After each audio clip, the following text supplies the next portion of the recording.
আসসালামু আলাইকুম। মূলত সকালবেলা ঘুম থেকে ওঠার পরেই চলে আসলাম মেশিন নিয়ে খেতে। এই জায়গায় বর্তমান পানি দিতে হবে কারণ ভুট্টা ক্ষেত বর্তমান পানি একেবারে শুকায় গেছে। মানে ভুট্টা ক্ষেতে পানি শুকায় গেছে বলতে মাটিতে রস নাই একেবারেই বলতে চলে। এই জন্য আলহামদুলিল্লাহ সকালবেলা ঘুম থেকে ওঠার পরেই মেশিনটা স্টার্ট করে দিলাম। বর্তমান সকাল ৯টা বাজে। এই সময় বর্তমানে মেশিনটা স্টার্ট করলাম। আলহামদুলিল্লাহ সারাদিন মূলত পানি দিতে হবে। মানে সকাল ৯টা থেকে রাতের ৭টা-৮টা বাজতে পারে। তারপরে ভুট্টা খেতে পানি দেওয়ার সাথে, সাথে যেগুলো ছোট একেবারে ভুট্টার গাছ যেগুলা একেবারে চাপায় পড়ে গেছে মানে অনেক ছোট আছে এগুলা ভুট্টার তুলনায় ওইগুলা মূলত অনেকটাই ছোট এবং চিকন আরকি ভুট্টার গাছগুলা। এগুলা থেকে আরকি ভুট্টা হবে না। যদিও হয় ছোট, ছোট ভুট্টা হবে যেটা তেমন একটা পোষাবে না। এইজন্য মূলত ভাঙ্গে আলহামদুলিল্লাহ গরুকে খাওয়াবো। তারপরে আলহামদুলিল্লাহ ভুট্টা ক্ষেতের একটা মানে আরকি কটু পানি দেওয়া শেষ। তারপরে অন্য সাইডের আরকি কুষার আর ঘাসবাড়ি এগুলাতে মূলত পানি দিয়ে দিই। যাই হোক এগুলা ঘাস আর কুষার এগুলাতে মূলত পানি দেওয়ার পরে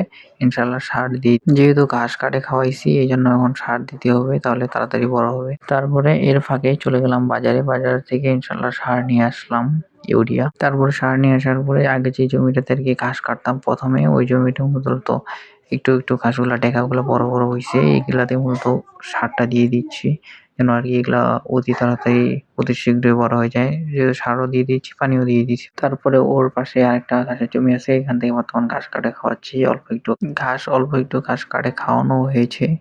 যাই হোক এই জমিটাতেও দিয়ে দেওয়ার পরে ইনশাআল্লাহ এখন যেটা আমরা খাওয়ার জন্য অল্প একটু খোসা লাগাইছি এখানেও দিয়ে দিচ্ছি আলহামদুলিল্লাহ। তারপরে ওখান থেকে সার দেওয়ার পরে এখন মূলত মাকৈ ভুট্টা অল্প একটু লাগাইছি এগুলাতে সার দিয়ে দিব। মানে দেখার জন্য এবার একটা চাচার কাছ থেকে নিয়েছিলাম অল্প কয়েকটা ভুট্টার বীজ মাকইর। এগুলা মূলত এবার লাগাইছি। দেখি যদি এবার ভালো হয় তাহলে ইনশাআল্লাহ এবার বেশি, বেশি করে লাগাবো। ইনশাআল্লাহ দেখি এবার কি হয়। তারপরে মূলত ঘাস, আলু সরি কি বলে এটা ঘাস, কুষার, রসুন সবগুলাতে পানি সার দেওয়ার পরে আলহামদুলিল্লাহ চলে আসলাম আরেকটা জমিতে। এখন এগুলাতে মূলত পানি দিতে হবে। এটা মূলত আমাদের বাসা থেকে মোটামুটি অনেক দূরেই। এই জমিটাতে এই শিশির বেডগুলা পানি উঠাইতে যেহেতু মেশিন থেকে এই বেডগুলা অনেক দূরে। আবার আলিটা বেশি একটা ভালো না।